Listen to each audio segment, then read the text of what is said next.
На аэродроме Раменское летно-исследовательского института имени Михаила Громова каждые 2 года собирается крупнейшая выставка авиатехники в Восточной Европе – Международный авиационно-космический салон «МАКС». В 2021 году авиасалон «МАКС» проходит в 15-й раз. Здесь демонстрируют инновационные технологии России в авиации и аэрокосмонавтике, налаживают сотрудничество с зарубежными компаниями, а в небе парят российские и иностранные пилотажные группы. Участники авиасалона «МАКС-2021» – компании из 20 стран мира. Среди них предприятия и организации Башкортостана. Республика впервые представила объединенный стенд. Ранее каждая из предприятий выставляла свою продукцию отдельно. Глава Башкортостана Ради Хабиров на выставке «МАКС-2021». Здравствуйте! Добро пожаловать на территории отдельно взятого военного аэродрома бывшего Жуковского. Была такая традиция. Доблестно нашего МПО вместе с Союзмашем Башкортостана, общественной организацией, вместе с торгово-промышленной палатой. Мы 15 лет ездили как участники, как посетители. И вот несколько лет назад они заложили такую традицию, что у нас было под эгидой Союзмаша Республики Башкортостан организовано шале. Мы тоже там участвовали. И вот такая мечта была, чтобы у нас была башкирская такая часть. Потому что у нас аэрокосмическая отрасль мощная. Мы знаем, что вы поддерживаете, особенно Кумертауский завод тащите, пытаетесь его поднять на высокий уровень. Поэтому мы создали такое шале под эгидой компании нашей Техпромсервис. Пригласили наших авиационный университет, пригласили Федерацию космонавтики России, у нас представительство есть тоже в Башкирии. Создали такое шале. Милости просим на родину. Спасибо. Всем здравствуйте.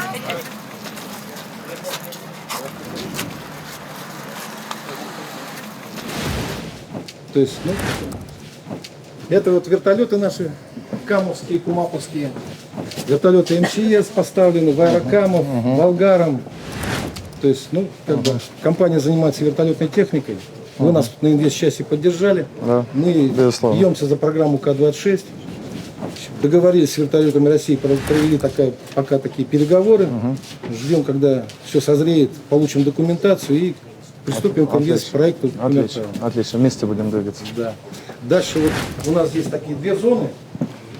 Здесь мы специально выделили Федерацию космонавтики России. У нас очень большой аншлаг. Завтра, послезавтра все действующие космонавты будут. Они очень поддерживают республику, любят наши санатории, Янгантау, Красноусольский. Они всегда приезжают с удовольствием. Сергей Иванович немножко пару слов скажет, да, Сергей Иванович? Да, у нас, по сути дела, штаб-квартира на территории Башкортостана, штаб-квартира Федерации космонавтики, потому что наше отделение республиканское самое активное считается по всей России. Космонавты отмечают, что в Башкирии очень здорово поставлена работа по пропаганде достижений космонавтики. У нас есть именные школы имени космонавтов, у нас проходят великолепные мероприятия. Олимпиада на Кубок Гагарина, Международная аэрокосмическая школа. Наши дети ездили на Байконур дважды. Сейчас готовим еще интересные проекты. Так. Здорово. А это у нас зона Государственного университета. Рустем Давилович. Очень приятно. Здесь представлена очень небольшая часть разработок нашего университета, которые нашли применение в авиационной промышленности. На этом МАКСе наши разработки представлены не только здесь, они представлены и на стендах ОДК, и на стендах ЦИАМ, и на стендах технодинамики. Который мы хотели вам тоже продемонстрировать. Вчера мы презентовали летающую лабораторию на базе Як-40, там генератор это наш. Это наше участие в этой разработке очень-очень мощное. И самое главное, что электрический самолет Сигма-4 тоже у нас здесь стоит. И вас там ждут, чтобы показать конечно, его. С удовольствием. Это же тема нашего НОЦи в том числе, более электрический самолет. Да. Самые важные наши экспонаты летают на всех наших современных самолетах. Мы принимаем участие и в разработке сухого суперджета Нью, и наши разработки в Су-57, МС-21. Отлично. Здорово.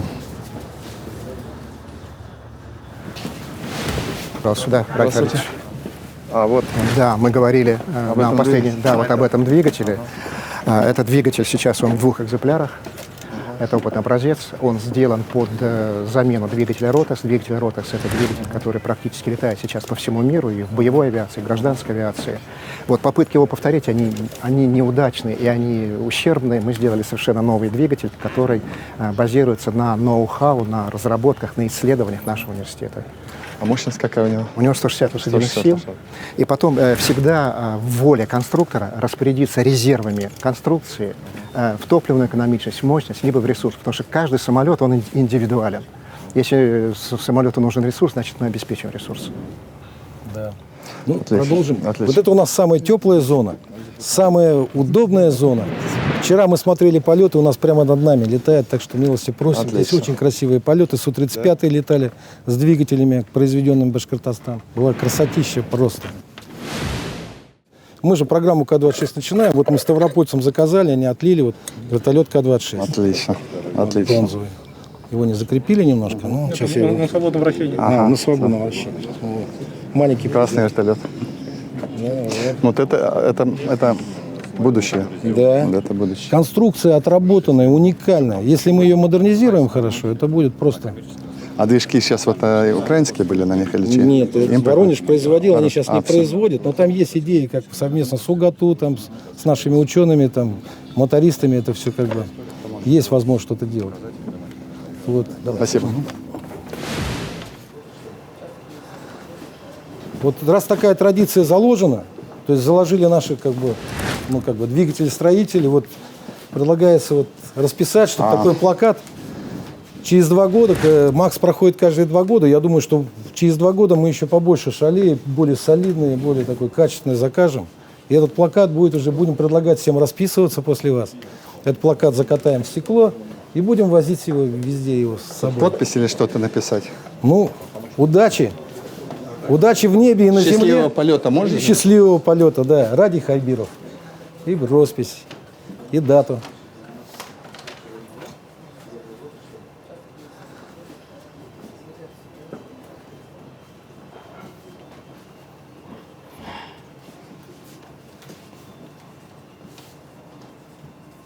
Все. После вас будем тут всех Сегодня у нас заставлять 20... расписываться. Сегодня 21. 08, да? Или 07? 07. 21, 07. Хорошая дата. Рад Фрич, на вертолете расписались? Да.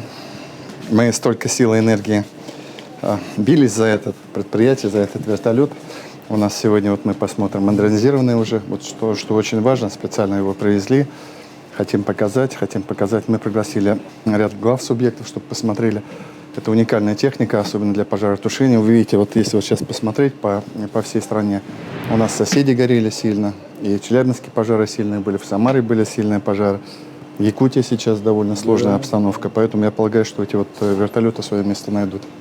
Мы уже для себя приняли решение, вот мы сегодня такое рамочное соглашение сделаем. У нас будет свой вертолет, мы возьмем. Спасибо.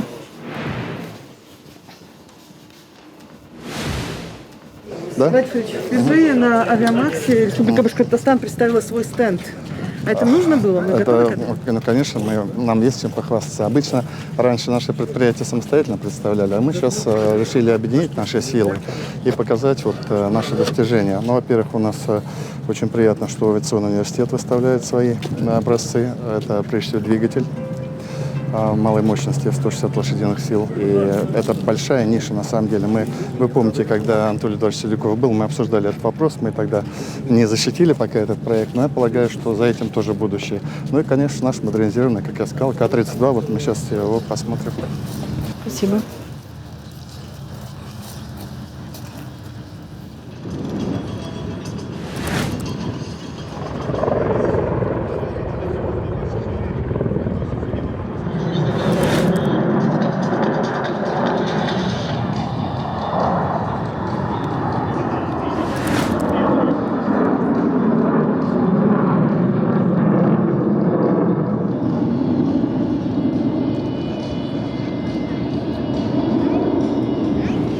Александр Геннадьевич Кирдов. Очень приятно. Здравствуйте, очень приятно. Добро пожаловать на стенд Объединенной двигателестроительной корпорации.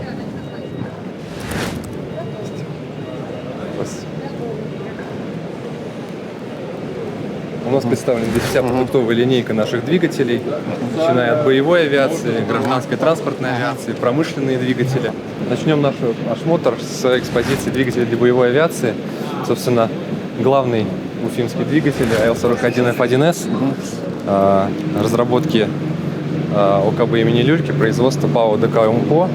Двигатель устанавливается на самые современные истребители Су-35С. Его модификация используется на самых современных самолетах пятого поколения Су-57. Также сейчас ведется разработка нового двигателя второго этапа для Су-57.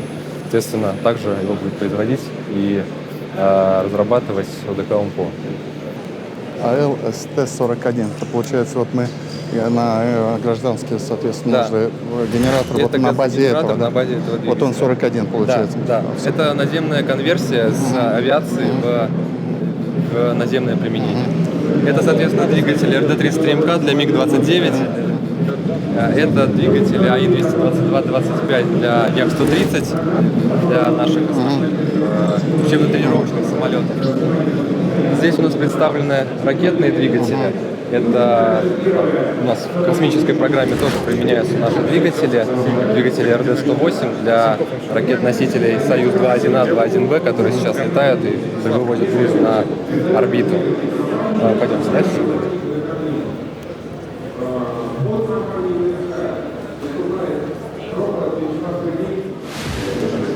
Добрый день. Здравствуйте. Все. Да, коротко расскажите про проект. Здесь у нас представлен макет гибридной силовой установки. Гибридная силовая установка следующего типа. Состоит из газотурбинного привода на базе будущего секционного двигателя ВК-650, генератора, который мы планируем совместно с изготовлением, электродвигателей, блок силовой электроники и аккумуляторной батареи. Это практически полностью электрический самолет будет, да? Это гибрид, потому что он использует Гибрид, два типа энергии. Это энергию топлива и электрическую энергию батареи и, соответственно, приводимую энергию на электродвигатель. Преимущества какие данного типа силовой установки? Во-первых, гибкий конструктивный подход, гибкий. Смещение в любом месте летательного аппарата движителей, возможность форсирования за счет применения электрической энергии в плане короткого взлета, либо руления без включения привода, снижение вредных выбросов существенно, до 80-90%, и сокращение расхода топлива, то есть повышение топливной экономичности данной силовой установки до 30% за счет того, что сам газотурбинный привод он работает на одном определенном режиме. И сейчас задача данной работы – это освоить эти критические технологии, в том числе по электрической части. Понятно. Спасибо. Спасибо, удачи. Пойдемте дальше. Тоже бестселлер, в котором также принимает участие в производстве ОДК УМПО. Двигатель ВК-2500 Это? устанавливается на вертолеты Ми-171А2. Ну, также его модификации применяются на всех современных вертолетах Мили и Камова. Ну, собственно, двигатель А вот зарекомендовался новый двигатель, который разработку вы ведете вертолетный, он здесь есть или? ВК-2500. Именно ВК-2500? Да, это вот. Это вот Вот самый он и есть, современный да? ВК-2500. Мы на наши можем ставить, да, на 32-е? На имеющий сегодня, который пока Нет, нет. на новый, модернизированный. А вот мы сейчас и поставили Вот его. он стоит да, на- да. И вот в рамках вот после максимума они пойдут на испытания уже. То есть в составе вертолета. То есть взаимосвязь новых двигателей с новым бортовым радиоэлектронным оборудованием. Вы уже серийно готовы? Серийный. А, все, Он уже серийный пошло. двигатель, конечно.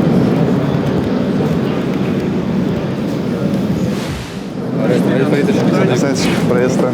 Здравствуйте. Мы тут входим.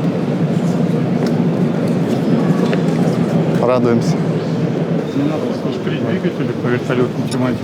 Так, ВК-650, который вот на замену иностранного двигателя на К-226.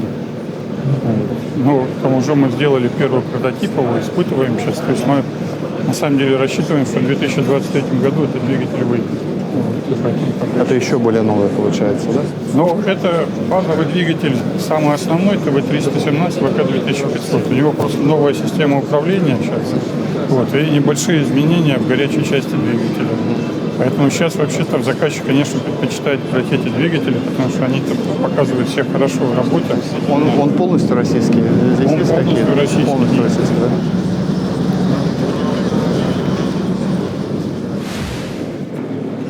А вот это вот колесо ПД-14, Вот оно, да? вот это. А это? Но оно сделано в рамках программы по работе над двигателем ПД-35, и оно сделано первый раз у нас из этих полимерных материалов. Вот это композиты. Это реально, да? Да, а вот это вот кромка титановая. Кромка титановая, кстати, делается в Уфе.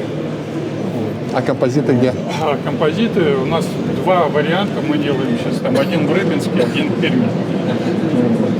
И вот это вот получается мы в размерности, в рамках этой программы, в размерности ПД-14 сделали, и оно откатало. Оно вышло на 150% своей номинальной мощности, то есть подтвердило все характеристики. Но это вот это одно из основных достижений по программе ПД-35, которая будет. Потому что по ПД-14 проходили, не знаю, там же у нас титановые лопатки полые, они дают минус 30%, потому что их речь не только снижение веса самих лопаток, а самое такое серьезное повреждение двигателя, если с лопаткой что-то происходит, и она начинает разлетаться. Поэтому обязательно бронируется корпус. И там рассчитываются все вот эти вот силы, с которыми все разлетается. И получается, там из-за того, что лопатки облегченные, там силы меньше, поэтому бронирование меньше. Поэтому вот И вес опять это, да, и вес двигателя снижает. А это еще минус 20% как минимум декомпозиции. Ну и там разрушение тоже другие. Но вот эти вот очень сложная технология изготовления вот этих вот хромов.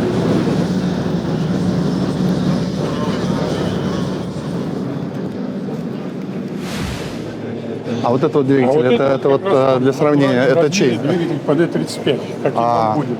Но по нему работа только... Это для широкофюзеляжа. Да, это просто чтобы для себя представить размер, какой он будет.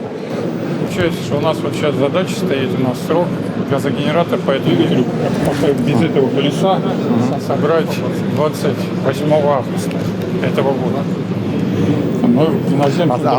На сам двигатель когда выйти?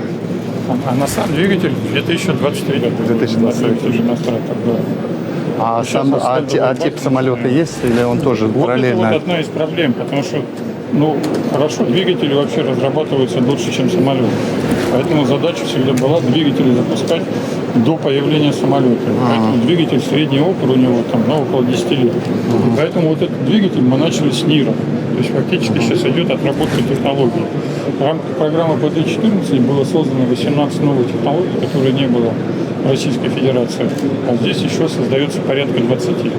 Когда технологии все будут доведены до уровня готовности к их применению, потом уже можно сам двигатель делать, для того, чтобы он был конкурентным.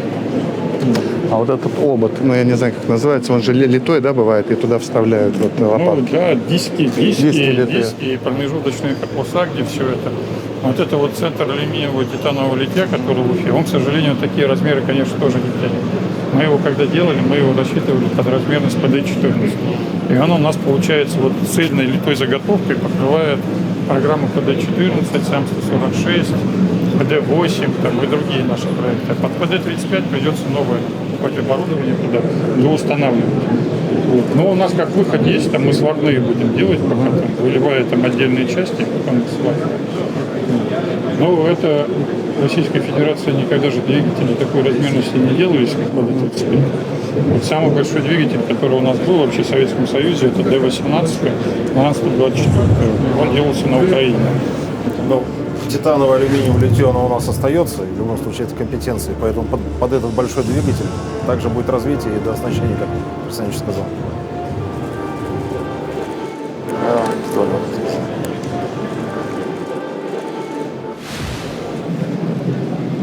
Вот это вот как раз, про который я говорил, двигатель ВК-650 и 1600. Ну, это вот К-226, потому что у нас там напрямую интересует. Это серийное уже, нет? Нет, не серийно. Мы же вообще разработка его инициативная. Но у нас просто был инвестиционный ресурс, мы подумали, решили запустить его. Стоимость там каждой разработки, там, ну, по нашей оценке, около 4 миллиардов рублей. до сертификации двигателя. И вот в этом двигателе, что на самом деле очень интересно, что очень активно применены аддитивные технологии. Вот, я думаю, что процентов 20 деталей изготовлены именно аддитивным способом. И мы по аддитивным технологиям же тоже в ОДК там сегодня является центром компетенции для всего Ростех. То есть мы создали специальный центр, образовали компанию, называется Центр аддитивных технологий. И только благодаря этому сделали этот двигатель фактически за полгода. Вот, и он в декабре у нас прошлого года фактически вот был сделан и стал на испытания. А он уже установлен на... Нет. Для К-226 вот мы будем делать совмещенную программу с вертолетом России. У нас графики есть. После того, как двигатель будет сертифицирован, понадобятся сертификационные полеты и получение, так называется, одобрение главного изменения на вертолет по применению двигателя К-650.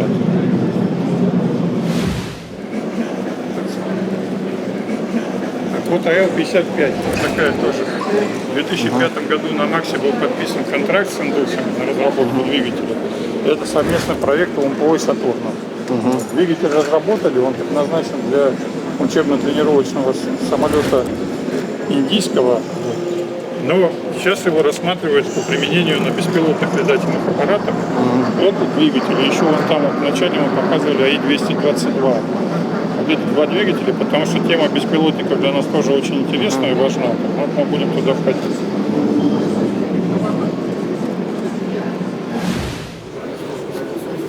А этот вот он проходит вот испытания сейчас, да? Он уже, этот двигатель сертифицирован в октябре 2018 года. Вы готовы к серийному, да? Да, мы готовы к серийному производству. Мы развертывали себя там, под 40 двигателей в год. Производства. И самолет с этими двигателями, сейчас МС-21, летал на МАКСе.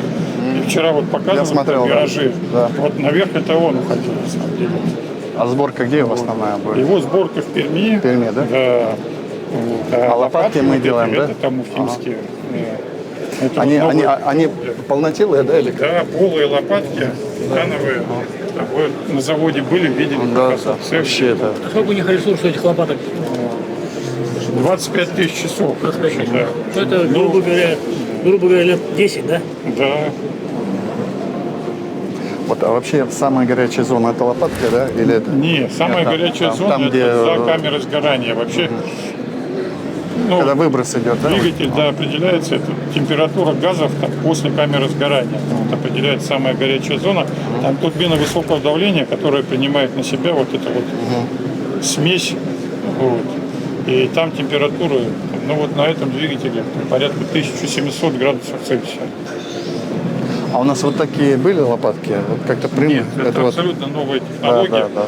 Вот, там она эстетика другая, да, у нее? Да, ну совершенно другая. Но эстетика другая, и вес у нее другой. Раньше такие лопатки делали сплошными, а это полая лопатка. То есть у нее там по сравнению со сплошной на 30% уменьшен вес.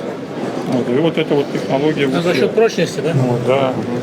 Но она сегодня там уже, получается, немножко отходит. Там, то есть следующее уже решение, там, это вот лопатки композитные. Вот то, что... Да. Но УФА все равно будет участвовать на ПД-35, но для обеспечения конкурентности должны быть обязательно композитные лопатки. А здесь, на самом деле, вот 30% конкурентности двигателя, это вот эти вот лопатки. Там же двигатели двухконтурные, это называется турбовентиляторные. И часть движущей силы это за счет внутреннего контура реактивного, а часть именно за счет работы вентилятора.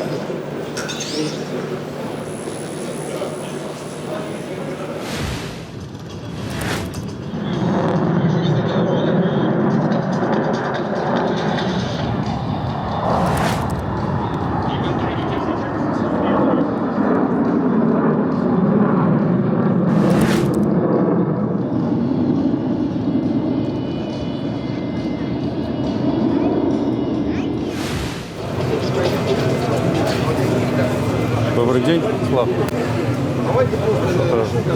Управляющий директор сервисной компании. Как раз вертолеты России занимается полностью послепродажным обслуживанием. Слав, покажи, что здесь. Если я сам расскажу. Да. Вот как раз кабина модернизированная. Вот она, да? Да. Здравствуйте.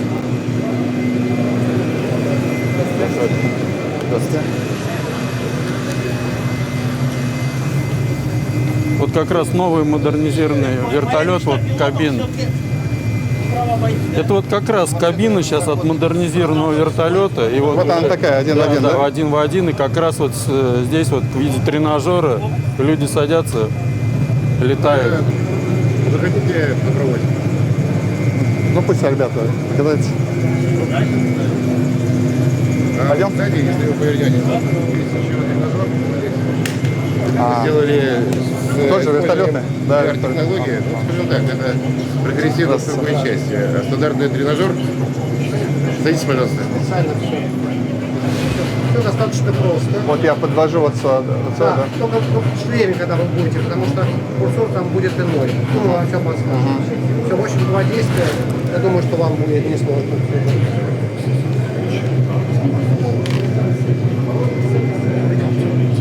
Настройте. Вот я внутри. Все, нажимайте. Так. Еще нажимайте. Все, ровно? Ровно, да. Все, оно отлично. Теперь можно отпускать. Все, кнопочку. Ну, все, теперь спускайте ансар. Все тогда. Снимаем. Да? Почти полетали, Радифрид? Вообще очень хотелось, потому что ну, реальное ощущение, что... Мы сейчас запустим, да, ладно, вы тогда я подойду тогда еще. Радифридович, мы подписали сейчас соглашение. Что оно дает для Республики Башкортостан? Ну, это рамочное соглашение, потому что мы все-таки в рамках конкурсных процедур должны будем двигаться. Но речь идет о том, что мы все-таки приняли решение одним действием убить двух зайцев, образно говоря. Мы хотим поддержать наше КумАПО, покупая у них технику, в данном случае вертолет для Министерства чрезвычайных ситуаций, для пожаротушения, для Госкомитета, да. И, соответственно, с другой стороны, мы получаем очень надежную, хорошую технику для тушения пожаров. Вот вы обратили внимание, в республике непростая пожароопасная ситуация, очень непростая. В этом году количество пожаров больше, чем в прошлом году, хотя объем лесных пожаров, он меньше, чем в прошлом году. Но вот мы сейчас просто уже уповаем на погоду, что пойдет похолодание, дожди и так далее. Но вот мы точно знаем, что вот вертолет, который несет 4 тонны воды, особенно тушение в наших лесах, в наших горах, он очень-очень нужен будет. Вот об этом был документ, он такой рамочный характер носит. Там достаточно комфортные условия будут, если мы всю схему выполним. Будут достаточно комфортные условия для бюджета нашей республики с рассрочкой платежа на 6 лет. Так что вот такое, мы его давно готовили, это соглашение. И решение такое принимали, договаривались с Анатолием Дальевичем Сердюковым об этом. Поэтому вот сегодня оно состоялось. А у нас будет один вертолет такого типа? Пока один, там по мере. Мы точно знаем, что этот вертолет будет нужен не только для Башкирии. Видели, наши соседи, Челябинск как сильно горел, Самара как сильно горел. Так что этот вертолет, я думаю, на весь округ, он в принципе будет отрабатывать, и все мы будем обращаться. А когда он будет у нас? Его начнут изготавливать, если я подчеркиваю, все мы завершим, его уже сейчас начнут изготавливать. Спасибо.